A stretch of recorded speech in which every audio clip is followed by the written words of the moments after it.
Tollywood power star Pawan Kalyan నటించిన OG cinema sensational కలెక్షన్లతో solid hit గా నిలిచి పవన్ కళ్యాణ్ కెరీర్ లో ఆల్ టైమ్ రికార్డు కలెక్షన్లను అందుకుంది. బాక్సాఫీస్ దగ్గర రన్ ఆల్మోస్ట్ కంప్లీట్ చేసుకున్న సినిమా డిజిటల్ లో రిలీజ్ అయ్యి అక్కడ కూడా మంచి వ్యూవర్షిప్ ను సొంతం చేసుకుంటూ దూసుకుపోతూ ఉండటం విశేషం. అన్ని భాషల డబ్ వర్షన్లు కలిపి ఒకేసారి రిలీజ్ అవ్వగా ఇప్పటి వరకు 2 వారాలు పూర్తయిన తర్వాత నెట్ఫ్లిక్స్ లో సినిమాకు ఆల్మోస్ట్ 5.3 మిలియన్ల యూనిక్ వ్యూస్ సొంతమయ్యి one of the best trend ను చూపెడుతూ దూసుకుపోతూ ఉన్నప్పటికీ ఈ సినిమా వచ్చిన కొద్ది టైం కే ఆడియన్స్ ముందుకు నెట్ఫ్లిక్స్ లో రిలీజ్ అయిన ధనుష్ నటించిన లేటెస్ట్ మూవీ ఇడ్లీ కొట్టు బాక్సాఫీస్ దగ్గర అంచనాలను అందుకోలేకపోయినా కానీ ఇక్కడ మాత్రం ఎక్సలెంట్ వ్యూవర్షిప్ తో దుమ్ము దుమారం లేపుతూ దూసుకుపోతూ ఉండటం విశేషం. ఈ సినిమా మిక్స్డ్ టాక్ తో బాక్సాఫీస్ దగ్గర బ్రేక్ ఈవెన్ అందుకోలేకపోయింది. ఇక నెట్ఫ్లిక్స్ లో రీసెంట్ గా రిలీజ్ అవ్వగా 5 రోజుల వీకెండ్ లోనే సినిమా ఏకంగా 5.2 మిలియన్ల వ్యూస్ మార్క్ ను అందుకొని ఓజీ కన్నా చాలా బెటర్ ట్రెండ్ ను చూపెడుతూ దూసుకుపోతూ ఉండటం విశేషం. బాక్సాఫీస్ దగ్గర ఓజీ సినిమా కలెక్షన్ల పరంగా సాలిడ్ ట్రెండ్ ను చూపెడుతూ ఈ సినిమా కన్నా ఎక్కువ కలెక్షన్లతో ఊచకొత్త కోసినప్పటికీ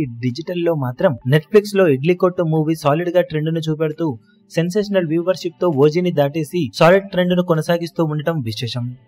OG movie pan India range లో రిలీజ్ అయిన అన్ని చోట్ల కలిపి వ్యూవర్షిప్ మరీ అనుకున్న రేంజ్ లో దక్కలేదు. కానీ అదే టైంలో ఇడ్లీ కొట్టు సినిమా బాక్సాఫీస్ కన్నా కూడా డిజిటల్ లో ఎక్సలెంట్ వ్యూవర్షిప్ తో రికార్డులను సృష్టిస్తూ దూసుకుపోతూ ఉండటం విశేషమని చెప్పవచ్చు.